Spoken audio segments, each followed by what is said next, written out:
Welcome to Discovering. As a born and raised Youper, it is no surprise that my favorite food is the pasty. What is more surprising though, in the 7 years that I've been producing this program, I have yet to do a pasty story. And tonight, that's about to change, because I'm at Lawry's in Ishpeming. We started April 5th, 1946, so that'll be our 80th birthday. Plus an annual ice fishing clinic held for women. Knowledge is really the key and power to help people get out there. So sit back and relax. It's Monday night and it's time for Upper Michigan's very own Discovering. The secret streams that flow beneath the cliffs of colored stone.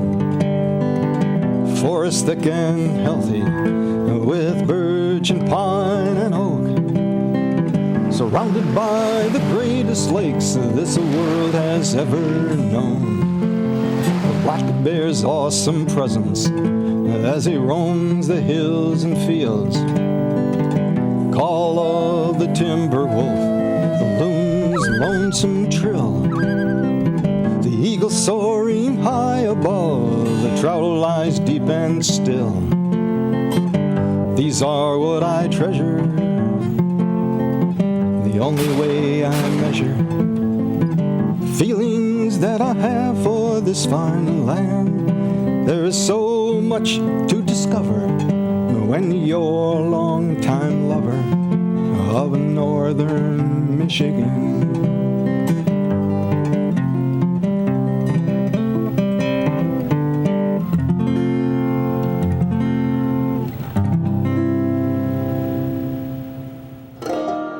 The pasty, a culinary staple and top of the food pyramid here in the UP since the 1840s, when miners from Cornwall immigrated to help develop the iron ore and copper mines and brought the handheld meat and potato pie with them. The traditional Cornish pasty, made from chipped beef, potatoes, rutabagas, and onions, was adopted by Finnish and Italian miners, and by the mid-20th century, it had become a UP-wide local cuisine. It's said that the only thing that is constant is change, but almost 2 centuries after the Cornish pasty arrived on our Great Lakes shores, it hasn't changed. That's the UP for you, eh? One pasty shop has served the same traditional Cornish pasty with the same family recipe, just like Grandma made it, for 80 years. Lawry's in Ishpeming. Everything is, they say, done by hand. It's all, Mimi taught us how to make them, and we pretty much stuck to it. Haven't changed anything as far as the pasties and the recipe goes. Mike Lawry is the 3rd generation owner. His grandmother, Madeline Lawry, started the business in 1946. We all called her Mimi, which is French for grandmother. And they were building US 41 at the time, and she was in Diorite in Snowville. And that's where the first cafe was actually opened, was Madeline's Cafe. And when they were making lunches for the construction workers, they started making pasties 1 day a week. And these were the first pasties commercially available on a regular basis and sold for 30 cents a piece. Mike and his staff showed me how they're made. Start out with just the meat.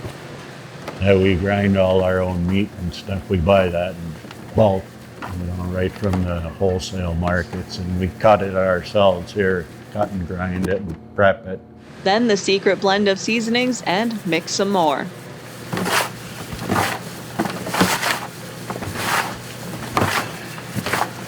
Onions and rutabagas. And we give that a mix in there.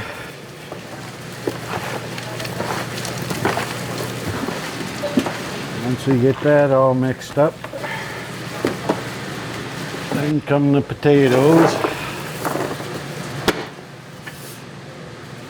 A little more spice. And I'm gonna mix that all up. This will make about approximately 50 small pasties to 12 ounce, or about 30 large. And we'll do anywhere from 3 to, well, in the middle of the summer we can do a dozen batches like this. every day. So yeah, we make lots of them. And you mix and mix and mix and mix till you get it all done. When it looks like this, it's ready to go. The crust is what makes or breaks a pasty. It's a basic pie crust recipe, nothing fancy. Flour, lard, water, and salt. Impressive thing is yet to see. Wait till you see how fast Rachel whips these up. Now you put pressure on me. Yeah, I know.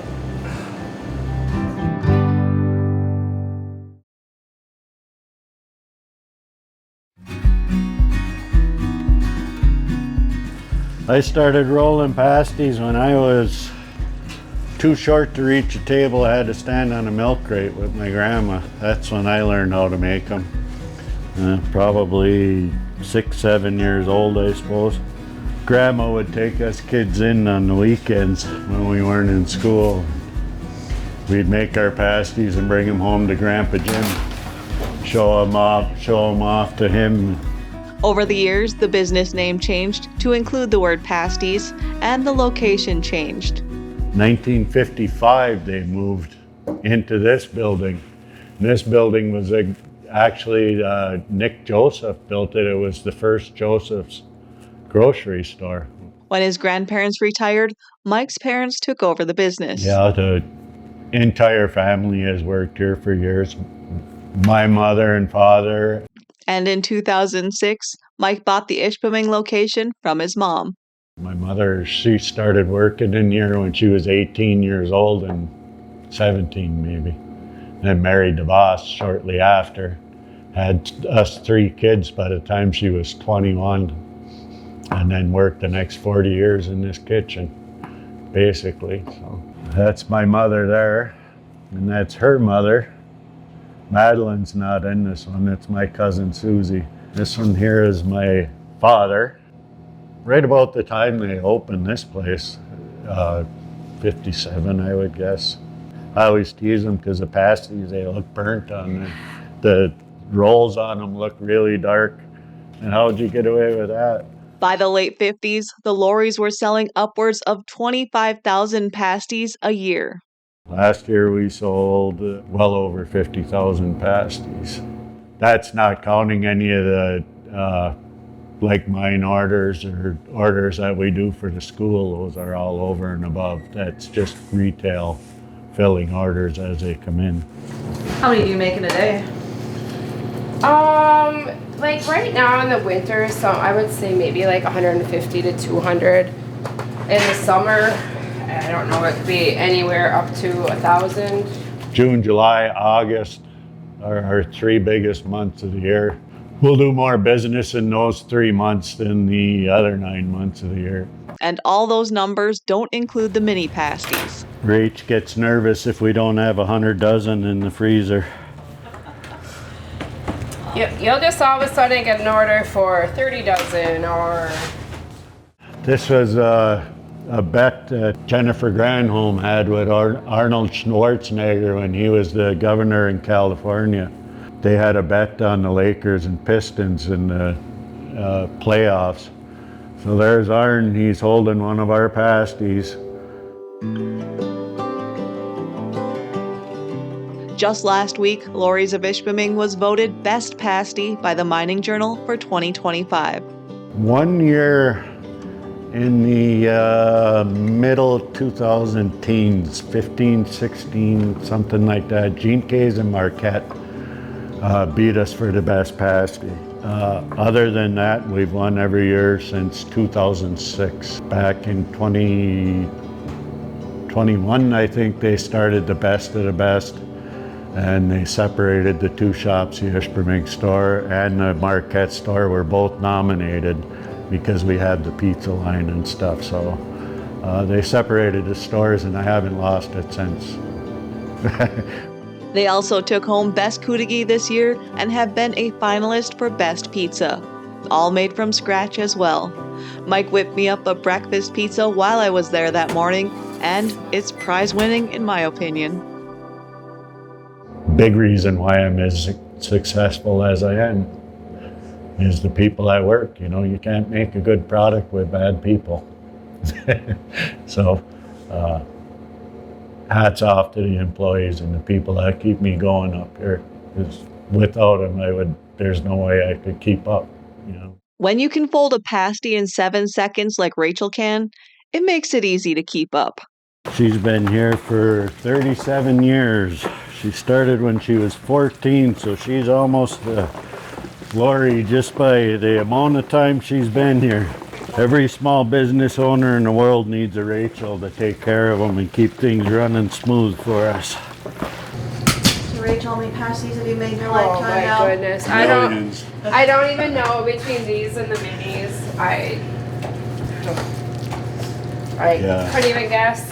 No, millions and millions.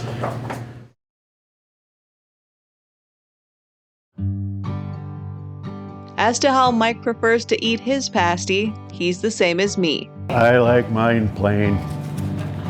I've always been that way. Lots of people, it's a big debate, ketchup or gravy.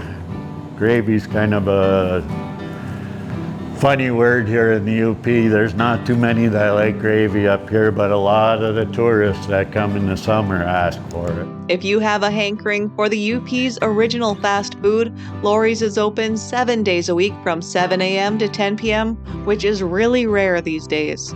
Oh yeah, we're open 362 days a year. We close down on Thanksgiving, Christmas, and Easter. Other than that, we're open.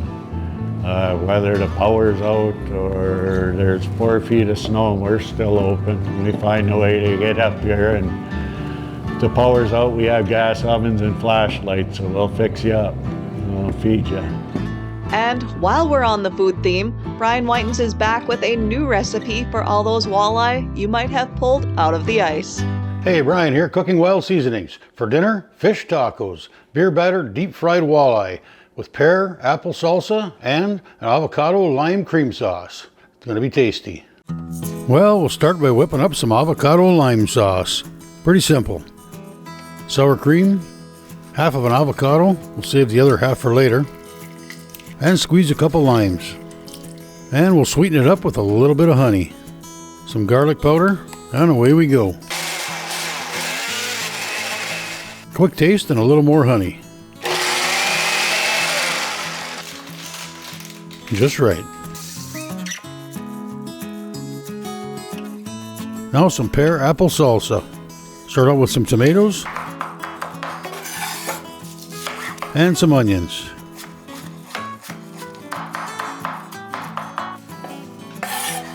And we'll throw in a jalapeno. From there you can pretty much add anything you like. I had some apples left over, so we'll chop one up and toss it in. I typically make a mango salsa for fish tacos, but the mangoes weren't ripe enough and the pears were on sale, so today it's pears. Seasoning, pretty simple. Cumin, salt, and pepper. A little more tomato. And some honey. And a little more salt.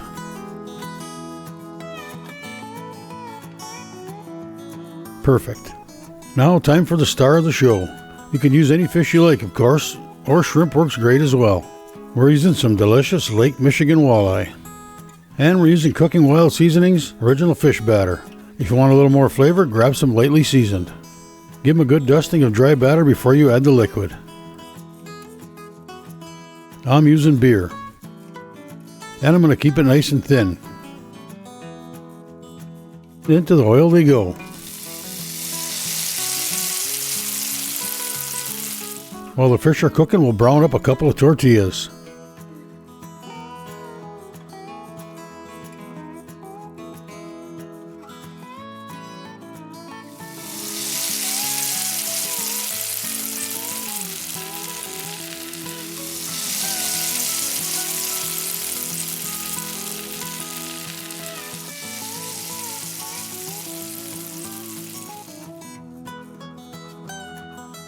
Time to make some fish tacos. A little avocado lime, our deep fried beer battered walleye, a little bit of slaw, apple pear salsa, the other half of our avocado. Top it off with a little more avocado lime sauce, and there you have it. Deep fried beer battered walleye with apple pear salsa, slaw, avocado, and topped off with avocado lime sauce. My only suggestion, make more than two.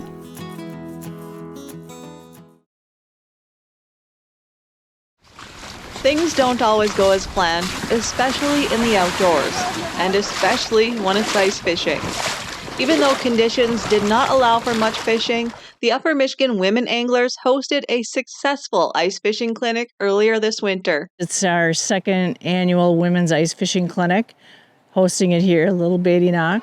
Corey Berrigan started the Upper Michigan Women Anglers Club immediately after seeing the positive response from last year's event. We go from 40 women last year to 70 that registered for this clinic, and now the Upper Michigan Women Anglers, we're pushing 530 members.